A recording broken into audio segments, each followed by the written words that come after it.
This is Newsroom. Hello and welcome from Johannesburg here in South Africa. I'm Evan Jansen. This show is live broadcast from our studios here in Auckland Park.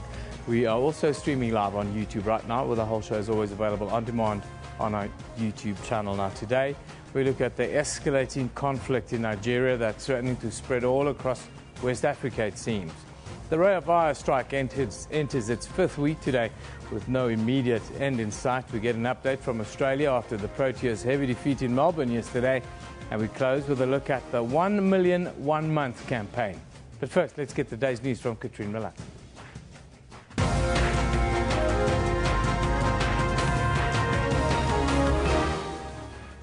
Well, hello and welcome to Newsroom. I'm Katrine Miller, and let's just take a look at those top stories this morning. The Harmony Gold Kusaseletu mine in Carletonville on the West Rand will remain closed indefinitely.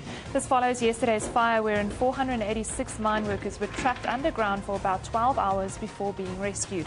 Harmony Gold and Mineral Resources Department has launched an investigation into the fire. Our employees actually followed their safety training to the T, and the mine rescue team, they went above and beyond in ensuring the safety. We're extremely grateful and extremely thankful that no one was injured during this incident. E-tolling, infrastructure development and measures to grow the economy will be among the key issues when Gauteng Premier David Makhura presents his second State of the Province address later this morning. Makhura is also expected to shed some light on the province's plans to lessen its reliance on the national electricity grid. A number of streets in Johannesburg CBD will be closed around the Gauteng legislature up until midday today.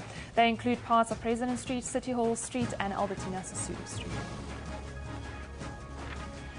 17 people are due to appear in the Blue Downs Magistrates Court this week for the murders of 6 Kraaifontein men. Cape Town police say the suspects are due to apply for bail today. On December the 9th, the bodies of 6 men aged between 18 and 30 were found by passers-by at Joostenberg Vlakte near Kraaifontein. The men were found lying face down with their hands tied behind their backs. They appear to have been stoned to death.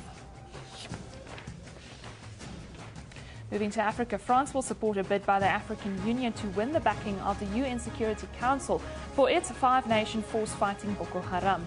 French Foreign Minister Laurent Fabius pledged his country's support over the weekend while touring Chad, Cameroon and Niger, all countries that have launched operations against Boko Haram. The African Union authorized the force last month at a summit in Ethiopia. A Security Council resolution could give it a UN mandate. South African captain Abby de Villiers was fined 20% of his match fee for a slow overrate during his team's 130-run defeat to India at the Cricket World Cup. The International Cricket Council announced that this morning that match referee Jeff Crow had fined de Villiers and the rest of the South African team for completing one of India's innings after the time allotted. For every late over, players are fined 10% of their match fee, with captains fined double. The Proteas suffered a 130-run defeat to defending champions India in Melbourne yesterday. And England completed a clinical 119-run victory over Scotland in their Cricket World Cup Pool A match at the Hagley Oval to record their first win in the tournament. After they were crushed in their opening games by co-host Australia and New Zealand, England posted 303 for 8 after being asked to bat, then dismissed Scotland for 184 for 47.2 overs on a day which began under dark clouds and concluded in bright sunshine. And Birdman captured Hollywood's top honor at the 87th Academy Awards. The surreal comedy about an actor fleeing his superhero past won Best Picture. Eddie Redmayne won the Best Actor Oscar for his portrayal as physicist Stephen Hawking in the biographical movie The Theory of Everything. And Julianne Moore won Best Actress for her portrayal of the woman with Alzheimer's in Still Alice. Well, remember, all those top stories and more are all available on our Newsroom Facebook page. You can then also keep up to date on Twitter at SABC Newsroom. Eben, back to you. Thank you. Now, Islamist group Boko Haram's campaign of violence against civilians continues unabated. This is a regional war is unfolding in Central Africa as Nigeria, Cameroon, Niger and Chad continue their defensive. Behind the scenes, France, America and Britain are all playing a supporting role, it seems. But are we seeing results, or is even more blood being spilt in vain? Last week, dozens of mourners were killed in Niger when an unidentified plane bombed a funeral. Witnesses say the military plane carried the colors of Nigeria, which was thought to have bombed the funeral accidentally when pursuing Boko Haram militants. Now, we are joined today by Henny Stradom, who's a professor of international law at the University of Johannesburg, also the holder of the South African Research Chair. Then Dr. John Mark E., a Nigerian researcher and postdoctoral fellow also at the University of Johannesburg. Very good morning, gentlemen. Thank you for joining us. Good morning. Thanks for having us. Professor, if I can start with you, regional war is a big word and a big concept. Is this what we are facing in Western and parts of Central Africa now around Boko Haram, and do you expect this to escalate even further? Yeah, it's a very good question. I think initially the conflict was limited to the borders of Nigeria, but since the escalation has taken place since 2009 especially, we have seen more and more incursions into neighboring countries, especially Chad and Cameroon. And obviously what we are facing now is that this conflict, which was internal and domestic, is now expanding and affecting neighboring countries. Also not with regard to the direct attacks or abduction of people in neighboring countries, but also because of the flow of refugees. Yeah. We're talking about an approximate number of 1 million displaced persons, and they have to find a safe home elsewhere, and usually that is a neighboring country. How do you see this escalating humanitarian crisis playing out right now for civilians caught in the middle of it? Well, as is almost always the case in armed conflict, civilians are the ones that usually suffer. Particularly in a country like Nigeria, and given the context of the Boko Haram insurgency, and civilians have been caught in this crossfire right from the very beginning, and also the tactics that Boko Haram itself as a group employs, specifically targeting civilians as some sort of soft target in this insurgency. We talk about the soft targets. Let's talk about the election that's now been postponed till the end of next month. Do you expect the armies that are moving in on Boko Haram now, as we speak really, the last week, will have the necessary effect to stop them from making an impact on the coming elections? I think that's the great hope at the moment, that it will contain the violence, because if not, it's certainly going to affect the voter turnout in many parts of Nigeria. And if the countries now involved are not successful in containing that, we will see a sort of conflict escalating towards closer to the time of the elections. We've seen this conflict really start in the northeastern parts of Nigeria.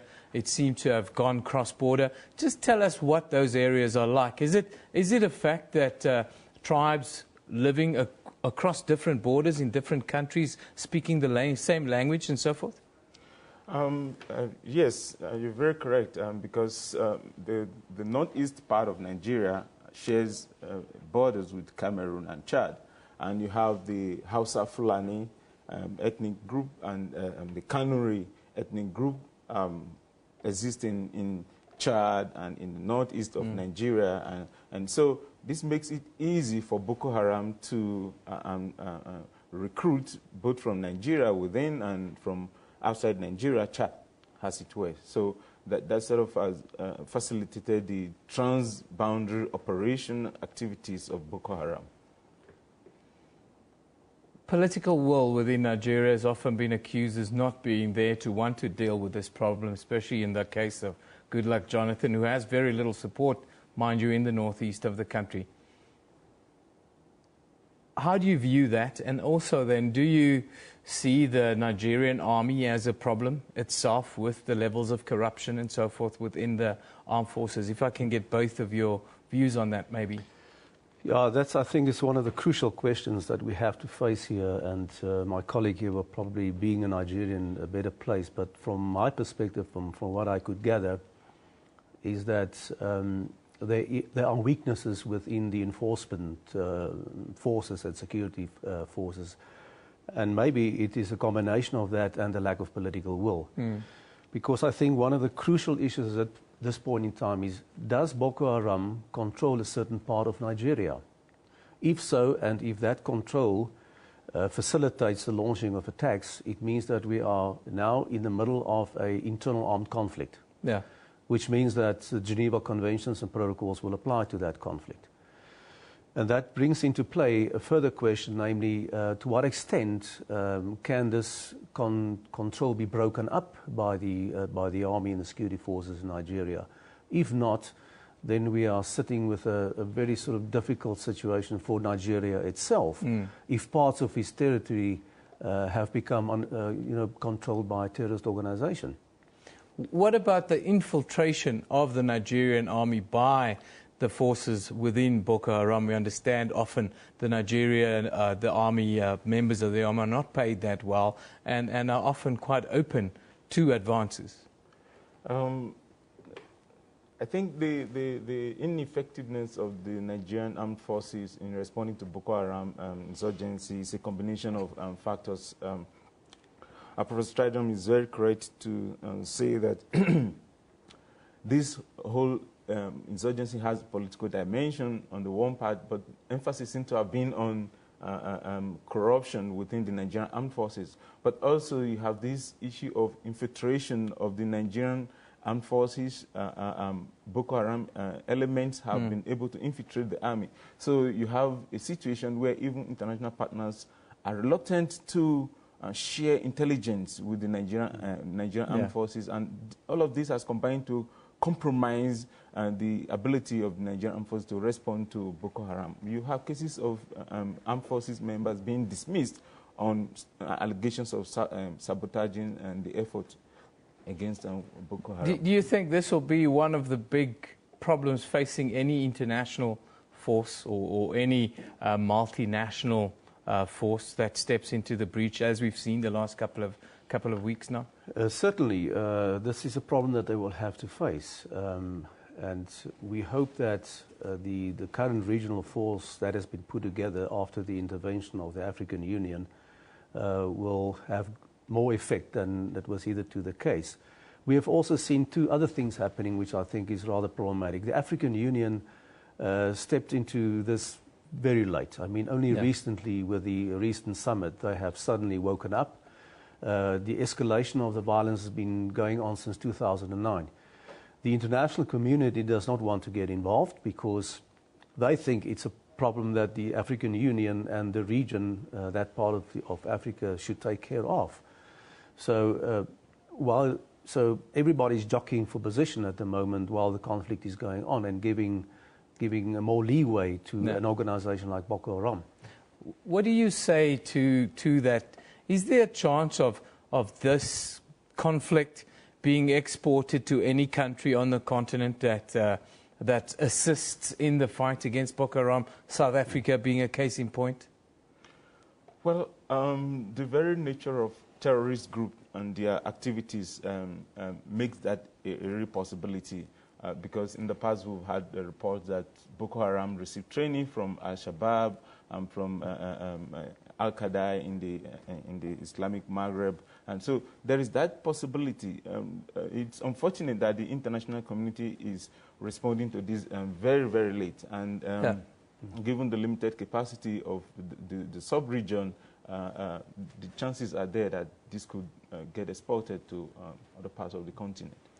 Professor, you talk about that, and is there a level of surprise? You talk about the late entrance of the African Union and the international community still being suspicious of getting involved. Are you surprised by the level of coverage from this terrorism to other terrorist incidents around the world the last couple of months?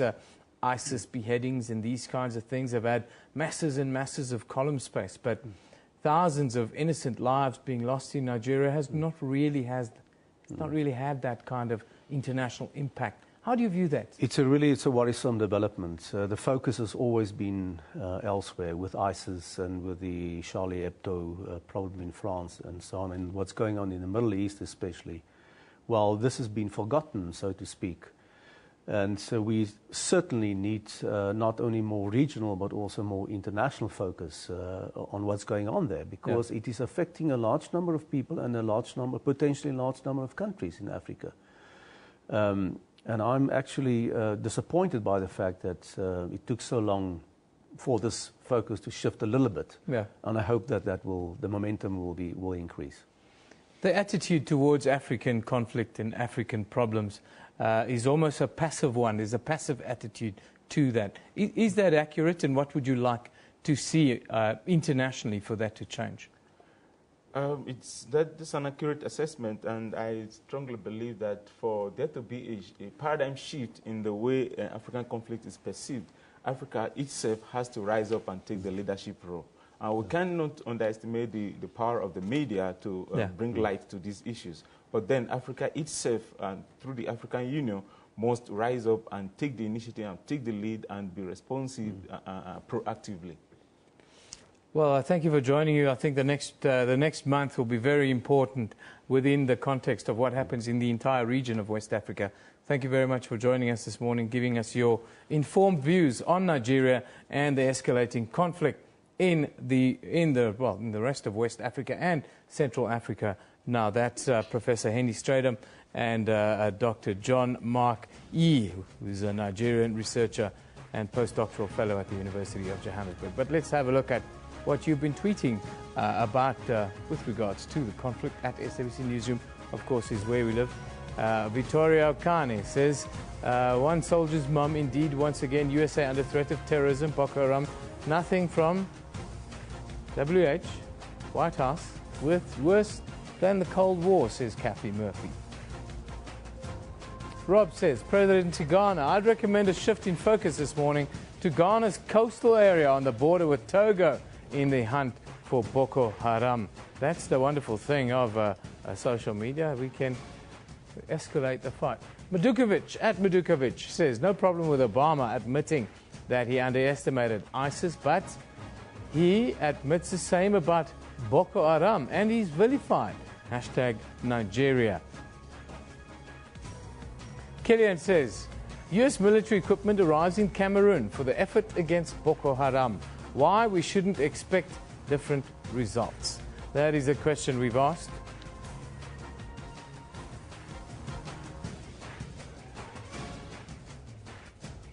Well, let's now take a look at the front pages from around the globe. In Australia, the Daily Telegraph is reporting the country is under an unprecedented threat of terror attacks, as a report into the Sydney siege has now revealed. Then, the South China Morning Post is reporting that Hong Kong is set to be an even tougher target to cut energy use over the next decade, beyond the existing plan for a 25% reduction. And we go to Scotland. The National says there is outrage after a reported unelected House of Lords committee criticised law that would allow Scotland's 16 and 17-year-olds to vote. Today's pick comes from Magda Barnard on the fire that broke out at the University of Stellenbosch last night. It's as if we've lost a colleague, talking about Van der Ster, the very old iconic building in Stellenbosch that was totally gutted in the fire. That picture from Magda Barnard.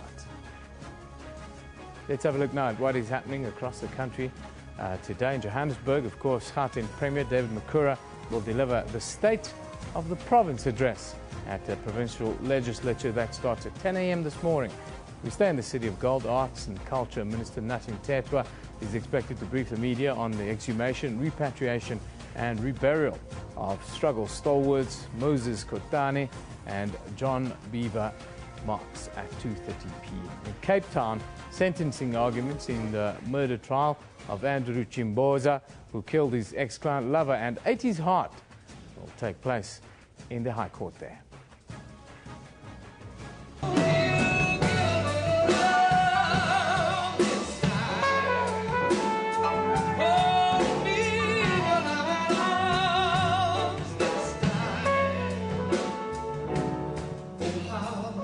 Need you again today, 'cause it's 2 days gone.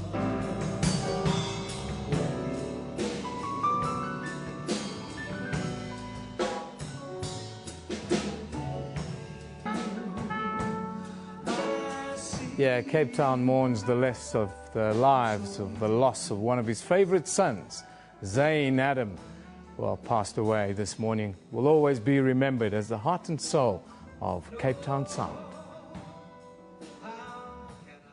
Time for us to take a short break. We'll be back with Newsroom right after this.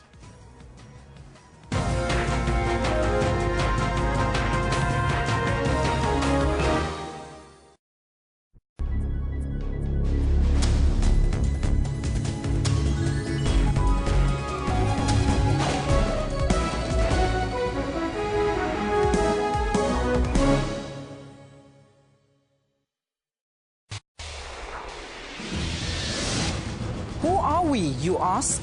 This is who we are. We are technologically driven.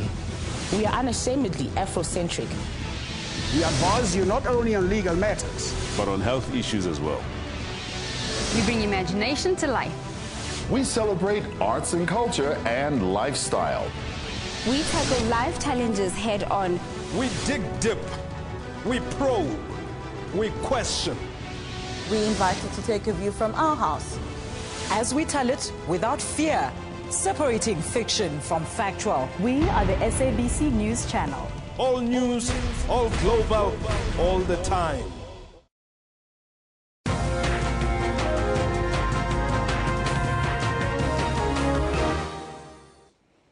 Welcome back. This is Newsroom. The Royal bus strike enters its fourth week today after 160 bus drivers abandoned buses in the middle of Johannesburg and absconded from work since the beginning of February. Operating company Trans has since dismissed the striking members following a disciplinary action.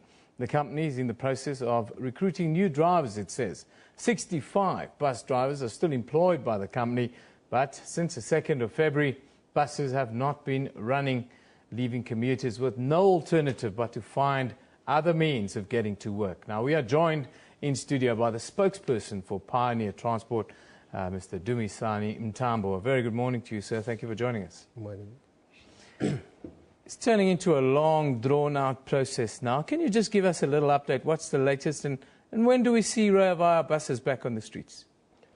Okay. Currently, we worked through the weekend to run through the process of getting the drivers. Mm-hmm. What we will be doing now for next week, for this week, we will start with the training. Yeah.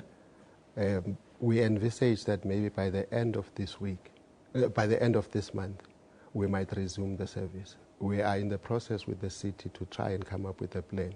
It might not be the full service, but we will, do a ramp up, because currently, training drivers, you can't just put drivers back to work without making sure that they are properly trained. They must be adequately trained. Just take us back to your decision to decide on this drastic measures of getting rid of the striking members. It wasn't a drastic step that we took. The company, it was a very difficult decision to make. If you remember, 2013, we actually had their families with the company to try and and make sure that this is a family company. But unfortunately, in terms of their behavior and how when they left buses and transgressed in terms of transgressing their contracts, then it became a serious matter, and we did not have anybody that came through, whether the union or the drivers that came through to the company to say what the grievances were. So then the company was left with no choice. Because so you still, until now, you still don't know what the grievances are. Not even the representative union have come forward to tell you what they're unhappy about. Up to today, we haven't had any grievances, any demands from the drivers, not the union. Now, 65 drivers remained in your employ despite the buses not running and so forth. What are they doing at the moment? How do you manage this? We've started retraining them, because if you stay away for long and not operating, then sometimes you forget certain things. So we're training them as well, just to make sure that they don't forget. They get well prepared to resume. Yes. how are you dealing with the fallout from this? Because this has really affected the lives of so many people here in the city with regards to how they commute and how they travel to work. Have you got a communication process going with your customers? The city is communicating, but as a company, we do come to programs like these to send the message across as to the developments and when do we think we will resume with the services. So we do communicate, and the city, in terms of their website as well, they do communicate constantly. From your side as Roya Vaya, what would you like to see happen in the next 2 weeks to get this scenario worked out? And also tell us, how long do you expect this training program to take? The training takes about 2 weeks to 3 weeks to train drivers to make sure that they are properly trained. Hence, I was saying that we actually looking at towards the end of the month to resume services. And you're talking about a staggered approach in putting out services.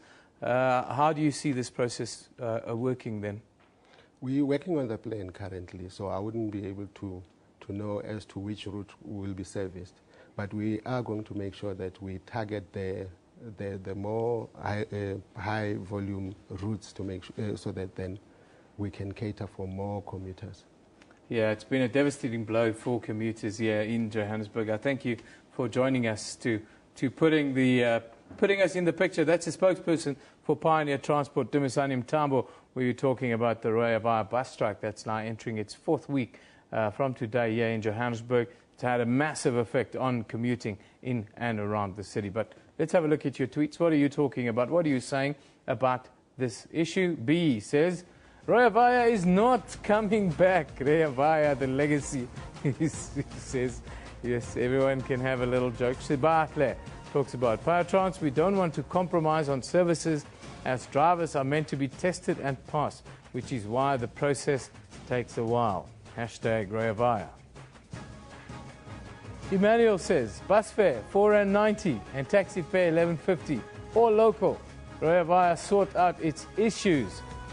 Yes, people must come back already. Roya Vaya for the people must come back already.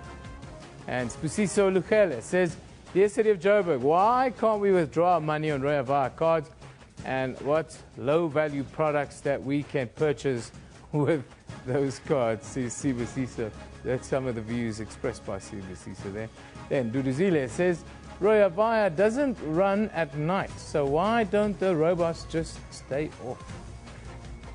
Good question, Duduzile. I suppose it's one operating system. That's all one can say. Now, let's take a look at the tweet of the day. Today it comes from Pauline Riley Strive, not to be a success, but rather to be of value. Yes, we are always obsessed with success, I suppose. What value does it bring into our world? That one from Albert Einstein. Nice bit of work there by Pauline this morning. Now let's take a look at what's happening on our Newsroom Facebook page. Today there you'll see the Grand Budapest Hotel and Birdman films led the 87th Academy Awards with 10 nominations each, and that Eddie Redmayne and Julianne Moore scooped the Oscars for actor in a leading role and actress in a leading role. Of course, you'll find the full list of winners on Newsroom's Facebook page. And you'll see former President of Botswana, Festus Mogae, who heads the Commonwealth Observer Mission for the Lesotho elections, has arrived in the neighboring country. Then farmers in the far north of Namibia bracing themselves for a drought probably worse than the one that hit in 1971. This is crops wither due to poor weather patterns in the area. All of those stories and a whole lot more on Newsroom's Facebook page. Of course, you can also visit us sabc.co.za/news for all the latest updates. Now, also on Facebook, you'll find the latest entry of Terry's digital diary. Terry Bean wrote the book Connect with the Continent, Understanding Trends Across Africa. He travels the continent and keeps us up to date via social media. Today, he takes a look at the Irish delegation's recent visit to the African continent.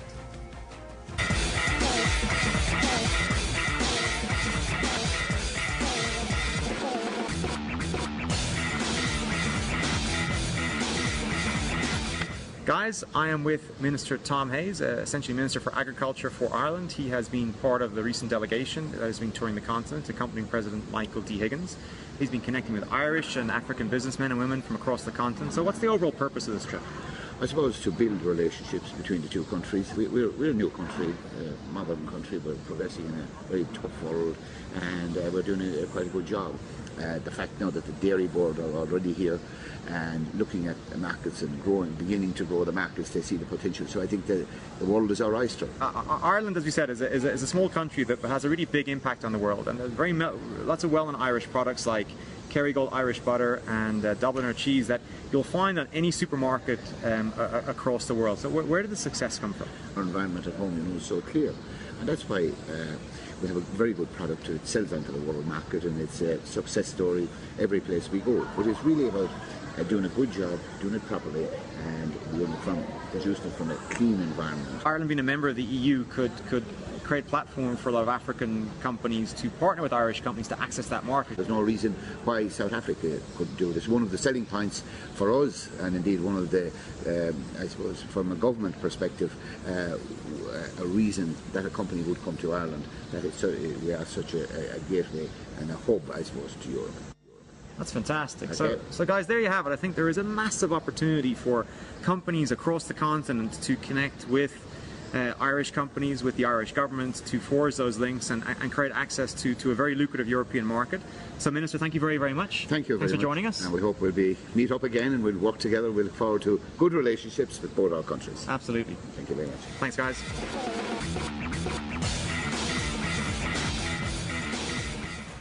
Connect with the continent.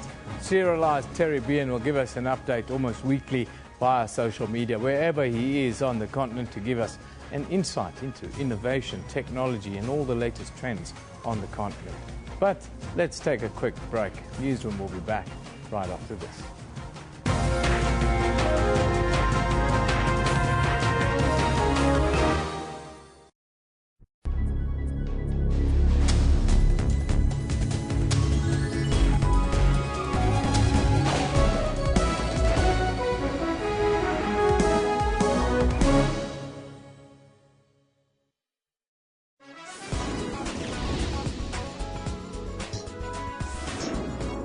Cameroon's economic capital, a unique art collection is on display. Titled Yesterday's Memory, Tomorrow's Memory. We are trying to preserve this heritage despite many things that have changed in the designing, embroidery and the model. If I'm telling you, you don't like it, I call it defeat. Join Musam Khalifi on Afro Showbiz every Saturday at 19:30 CAT.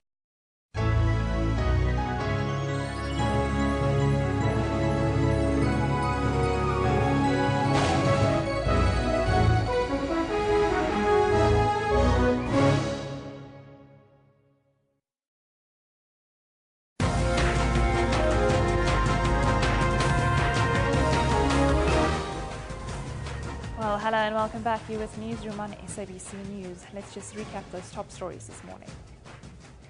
The Harmony Gold Kusasilethu mine in Carletonville on the West Rand will remain closed indefinitely.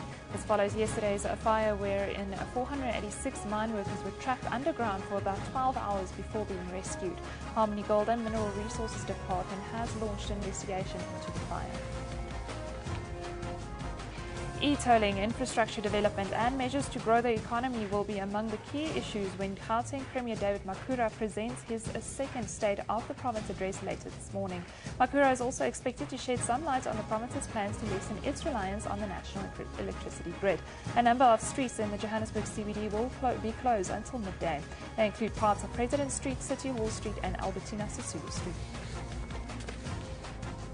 And France will support a bid by the African Union to win the backing of the UN Security Council for its five-nation force fighting Boko Haram.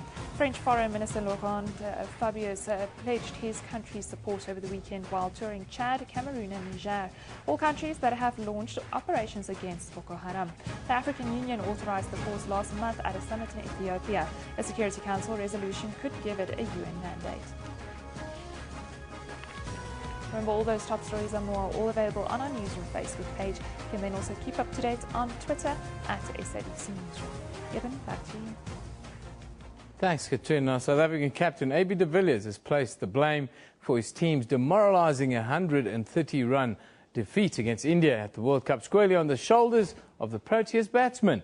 India batted first in Melbourne, Australia, and amassed 307 for 7, to which the Proteas could only reply with 177 all-out.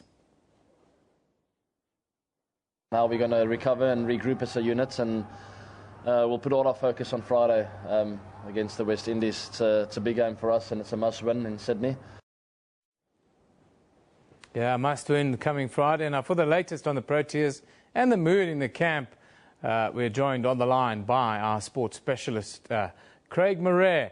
He's in Sydney, Australia at the moment. Very good morning to you, Craig. Good morning, Evan, and good morning to all the viewers. Craig, just give us the latest. It must be a little bit doom and gloom after a crushing defeat at the hands of India yesterday. Well, we actually were on the same flight as the Proteas from Melbourne to Sydney, and they're obviously disappointed, but you know, they seemed in good spirits. You know, you've got to try and put it behind you. There's no use dwelling on what's happened. You've got to, in international sport, you've got to move on. Before you know it, you'd have lost to the West Indies. So I think there will be a change in plan, a change in tactics, and a change in personnel. Yeah, it was a crushing defeat. India played very well, and not a very good performance by the Proteas. Craig, you talk about change of personnel. The number 7 position is now very much under the spotlight. Is that where you see change? And is there danger of Wayne Parnell becoming some sort of pariah after the performance yesterday? We love to blame here in South Africa, don't we? Yeah, we do. You know, he has been rather inconsistent, but you know that this game, and it's a fine line. You know, Hashim Amla dropped the catch off Wayne Parnell. He had another edge that just flew wide of wicketkeeper Quinton de Kock, and you know that could change everything. But he's just been too expensive. I think that's where the change. I think Fahad Behardien will come back into the running, and I was talking to him, you know, before we boarded the plane. And I've just on tour. He's had a bit of a side strain, so he's been working a lot with Brandon Jackson for the first game, and he tells me now he's fully recovered. So I expect him to be taking that number 7 position, and then I think the other change we'll see Vernon Philander only bowled 4 overs with a hamstring injury. And either Carl Abbott or maybe Aaron Pangisa might well come in there at the SCG, which is renowned to be a bit on the slow side. But it will probably be Carl Abbott and Fahad Behardien coming in. I see that's the changes. And you know, I played a bit of cricket in my time. The MCG wicket and AB de Villiers, you don't want to make excuses, but that really wasn't a great wicket. I think if South Africa had batted first, the team batting second, India would have also struggled because it just got slower and slower. And you see a batsman like AB de Villiers struggling on a wicket. You know, it makes things a lot difficult. But there's no excuses. You know, if you want to be the world champions, you need to adapt to all conditions and all sorts of wickets that you play on. Craig, there's a slight cloud hanging over the team now, the over rate violation again. 1 over, 10%, 20% of the match fee. AB, if he steps out of line again, could miss a big game, a big knockout game if he gets banned for a game. How does the team view that at the moment? Well, I think that's another reason why Behardien will come in, because in a way, you know, he bowls those little dibbly-dobblers, little medium paces. You're very much a spinner, so that's something that they're really going to have to look at. There's always going to be a problem before the World Cup already. And I suppose they played that extra seamer Parnell coming in for Behardien. That means a fast bowler running in, it's a much longer run-up, and then when you're getting hit to the boundary, especially at the MCG or those big boundaries, it just takes a lot longer. So that's something they're really going to have to watch and be wary of. And it's not going to be easy against the West Indies. They lost that first game against Ireland, but they bounced back beautifully in the next game. So, You know, interesting enough, they play tomorrow. They play Zimbabwe in Canberra. So it's a quick turnaround for the West Indies. South Africa will be hoping that there'll be a bit of fatigue because this World Cup's been a little bit drawn out and a little bit on the slow side. And all of a sudden, the West Indies play Tuesday, and then they play the Proteas on Friday again. Craig, we've got a bit of a history of performing poorly against the West Indies under the pump at World Cups. Do you have a good or a bad feeling about this one? Well, I had a good feeling going into the MCG, and that feeling didn't go too well. I think people underestimate India. You know, they are the reigning world champions. They're the defending world champions. They had a horror tour to Australia, but you know, when you have people like Mahendra Singh Dhoni, Virat Kohli, they won the last world championship. They beat Pakistan, and as soon as they get a bit of momentum and these big games, they're obviously used to playing in big crowds in India. They're on a roll now, so they're going to be dangerous as well. And as you say, the West Indies, they've got someone like Chris Gale comes off. He hasn't had a good World Cup. We're hoping that in the past that it was someone like Brian Lara who scored a couple. I think he scored 200 in World Cups against the Proteas. They need to bounce back. There's no excuses. Get to the SCG. They need to bounce back and beat the West Indies. Craig, are you, in conclusion, are you a bit worried about the form of some of our senior players? A guy like Dale Steyn looks a little bit short of a gallop. There's a question mark suddenly over Hashim. What do you make of that? Yeah, I agree with you, Evan. You know, Dale Steyn picked up, he had flu there in the warm-up games in Christchurch. It was extremely cold there. As far as I'm concerned, he hasn't pitched up at the World Cup yet. So that's what A.B. de Villiers said in the press conference. It's going to be very important after crushing defeat like that the senior players stand up now and help the younger guys, because when you lose a game like that, it can affect your obviously your self-confidence. But there's a lot of experience there. Hashim Amla, you know, that guy, if he scored 100 or if he scores naught, you wouldn't know the difference. So you'd think those senior players will have to stand up. Quinton de Kock, you know, he hasn't fully recovered with that ankle. I can see it's still bothering him. But you know, you can't just talk about exuberance of youth. He's such a talented player. You can't start playing shots from ball one. You need to just give yourself at least, 5 overs, get the pace of the wicket. So he's a bit of concern. Hashim Amla hasn't scored runs. He didn't score runs really in the warm-up. And then Dale Steyn's obviously a big problem. And they'll have to stand up. And they've done it before. They're under the pump now. And interesting enough as well, Eben, you know, from the Hansie Cronje days, South Africa normally came to the World Cup in the early games, in the preliminary rounds. They steamrolled the opposition and then lost in the knockout stages and the quarterfinals. So they've now got a rude awakening early in the tournament, and hopefully they'll learn from that and go the other way around now. Start slowly and build momentum, and hopefully if they get to the knockout stages, that they'll continue and go all the way. But that rude awakening's come rather early. Maybe it's a good thing that it came early rather than later.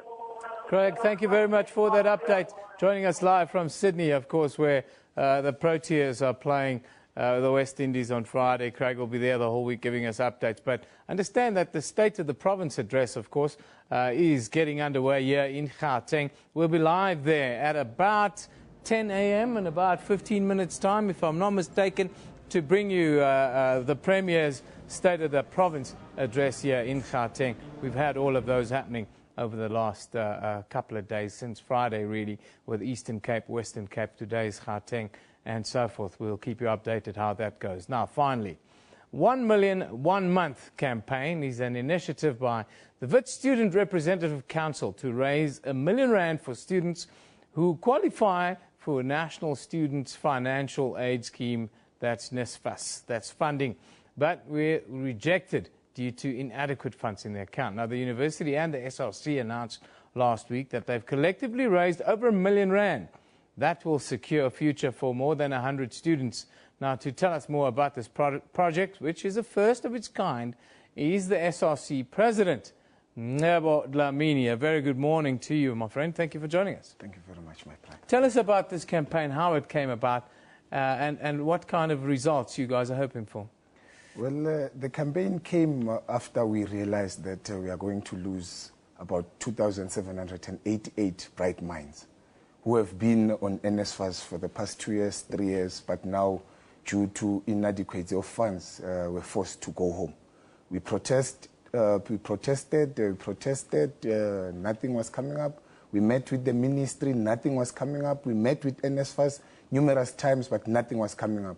And the university was already approaching its deadline of deregistering the students. And then we said to the university, can you give us time? Give us a month. And then we will raise money and try to register the students. So that's how the initiative came. And when it started, we thought that we will collect the money internally. Because we said, no, VETS has got 33,000 students. If 10,000 of them are giving us 100 rand, then that's 1 million. Yeah. That was the target.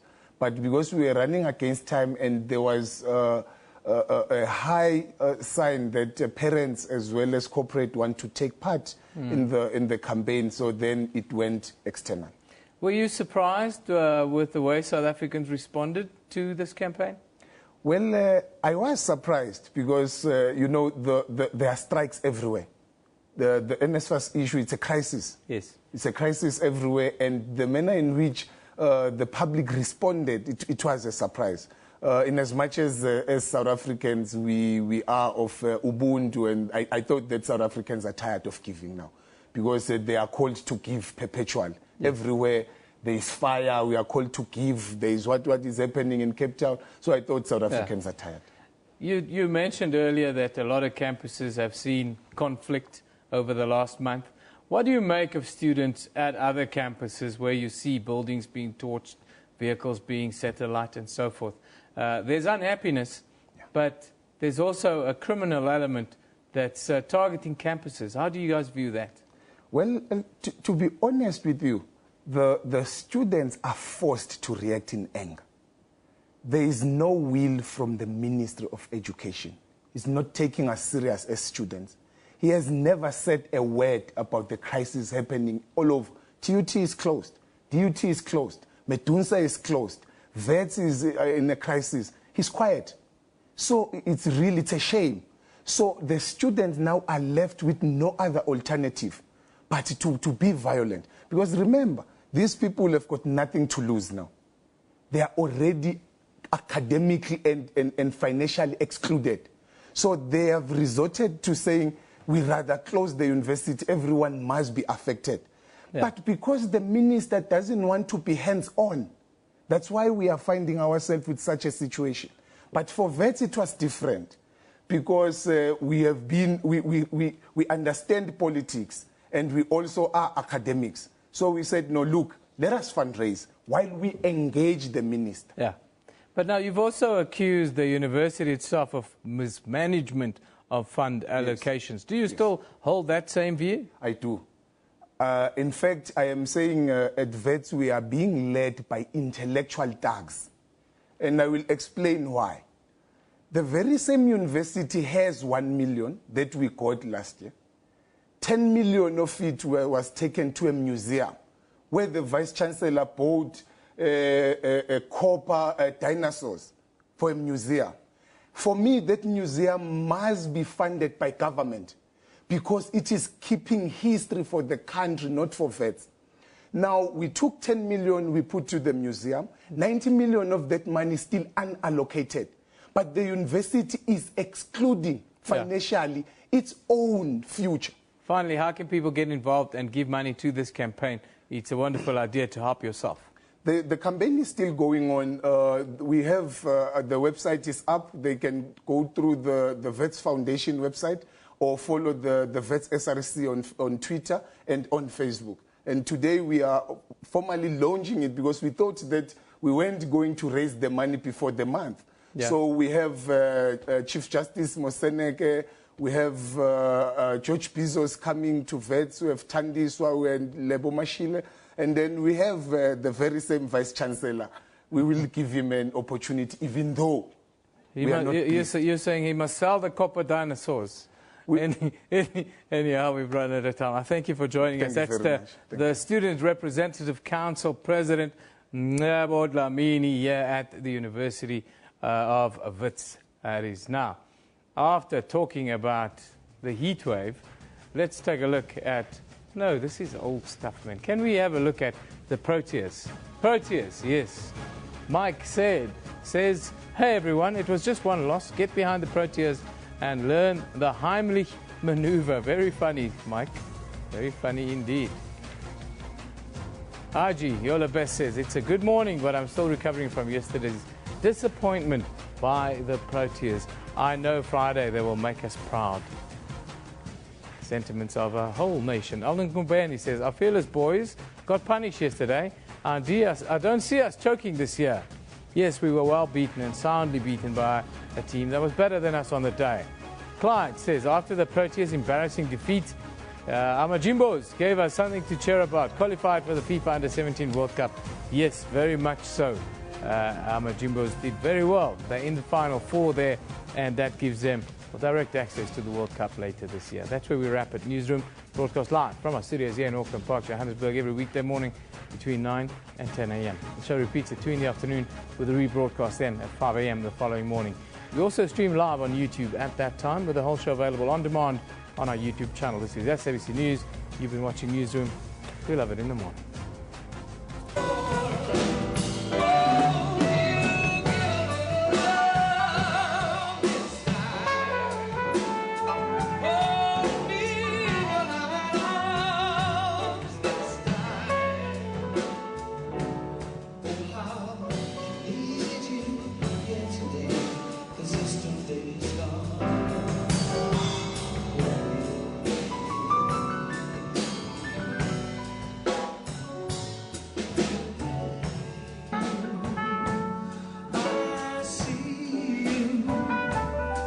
It's only daydreams that blow my way.